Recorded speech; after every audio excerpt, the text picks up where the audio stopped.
Berani kerana benar.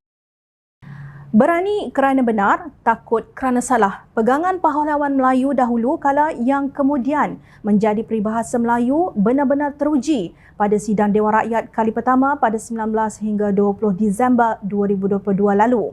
Peribahasa itu bermaksud bertindak kerana berada di pihak yang benar atau untuk menegakkan kebenaran. Keputusan Datuk Seri Anwar Ibrahim bersedia mengadakan undi percaya terhadap beliau sebagai Perdana Menteri Malaysia adalah satu langkah yang berani.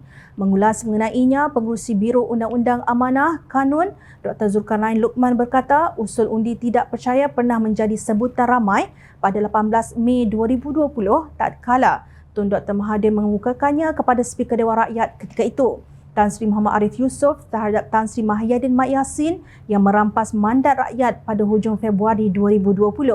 Akibat daripada itu, Tan Sri Muhammad Arif sendiri terkorban setelah diusulkan untuk digantikan speaker baharu dengan Tan Sri Azhar Azizan Harun. Pelbagai usaha telah dibuat ketika itu untuk menggagalkan usul undi tidak percaya terhadap Mahyadin, katanya. Beliau mengimbas kembali apa yang dilakukan oleh Kerajaan Perikatan Nasional ketika itu melalui Menteri Undang-Undang Datuk Seri Taqiyuddin Hassan bagi mengelakkan usul tersebut. Taqiyuddin telah membuat 3 usul kerajaan pada persidangan bertarikh 18 Mei 2020. Padahal sebelum itu hal ini tidak pernah disebut atau dibangkitkan untuk mengemukakan 3 usul yang tidak kena-mengena dengan keabsahan kedudukan Mahyadin. 3 usul itu adalah berkenaan pengisytiharan pelantikan Ketua Pembangkang, pelantikan jawatankuasa pilihan serta pengerusi dan naib pengerusi jawatankuasa kira-kira wang negara PAC, ujar Zulkarnain. Menurut beliau, apabila Speaker menerima usul mendiang Datuk VK Liu untuk memanjangkan tempoh persidangan Parlimen dari 1 hari kepada 8 hari, ia begitu menggusarkan Mahyadin. Lalu Perdana Menteri ke-8 itu menggunakan kuasanya sebagai Ketua Majlis untuk memaksa Speaker menamatkan sidang Parlimen yang sebaik sahaja titah yang di-Pertuan Agong tamat. Jadi Parlimen waktu itu hanya bersidang sehingga ke waktu tengah hari sahaja. Alasan yang diberikan adalah untuk mengelakkan penularan wabak COVID-19. Justru apabila Perdana Menteri ke-10 begitu berani membawa usul undi percaya ini menunjukkan keberanian yang luar biasa terhadapnya dalam menangani krisis kestabilan politik negara, tegas Zulkarnain. Katanya Mahyadin sendiri pun pernah mencabar Perdana Menteri ke-10 untuk membawa bukti sokongan di Dewan Rakyat kira-kira sebulan yang lepas dalam satu sidang media yang dibuat olehnya. Pada waktu itu beliau sendiri masih menjajah 115 surat akuan yang dikatakan menyokongnya, tempelak Zulkarnain. Walaupun Ahli Parlimen Bukit Gelugor Ramka Parsi menyatakan Perdana Menteri ke-10 tidak perlu membuat usul undi percaya kerana sudah terbukti beliau telah mencapai jumlah majoriti, tetapi Anwar tetap mahu meneruskannya. Kebijaksanaan Perdana Menteri ke-10 mengolah sokongan parti-parti BN, GPS dan GRS sekaligus telah mematikan langkah politik lawannya melalui perjanjian persefahaman yang ditandatangani 2 hari sebelum berlangsungnya undi percaya ini.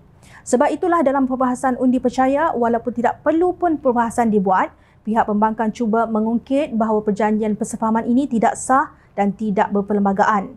Hujah tersebut walaupun nampak hebat tetapi hakikatnya ianya adalah satu kemenangan moral oleh Perdana Menteri ke-10 yang berjaya membunuh tuntas tindakan lawan politiknya, persis ibarat pendekar yang membunuh lawannya dalam gerak nafas yang pertama, menurut beliau.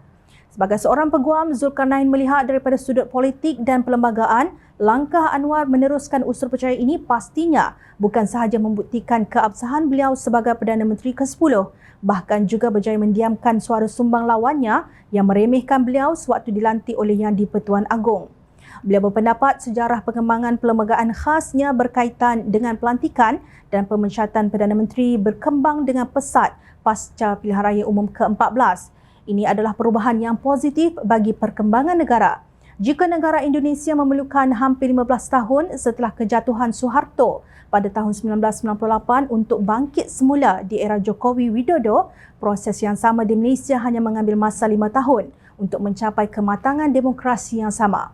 Sama-samalah kita mendoakan Perdana Menteri ke-10 ini mampu untuk membawa Malaysia ke arah kebangkitan semula sebagai kuasa ekonomi sekurang-kurangnya di kalangan negara ASEAN. Malulah jika kita ketinggalan di belakang Indonesia dan Vietnam. Pengajaran yang didapati daripada episod undi percaya ini adalah: pertama, kestabilan politik tidak boleh diwujudkan menerusi langkah tebuk atap. Kedua, ekonomi akan merudum kerana masyarakat antarabangsa tidak mengiktiraf kerajaan tebuk atap. Dan ketiga, pemimpin yang mengambil alih kerajaan menerusi tebuk atap pasti dihantui ketakutan akan dijatuhkan menerusi tebuk atap juga. Berhentilah meroyan tentang akuan bersumpah atau mentohmah institusi istana dengan pelbagai tuduhan tidak beradab. Segala tindak tanduk kalian itu rakyat sentiasa memerhati.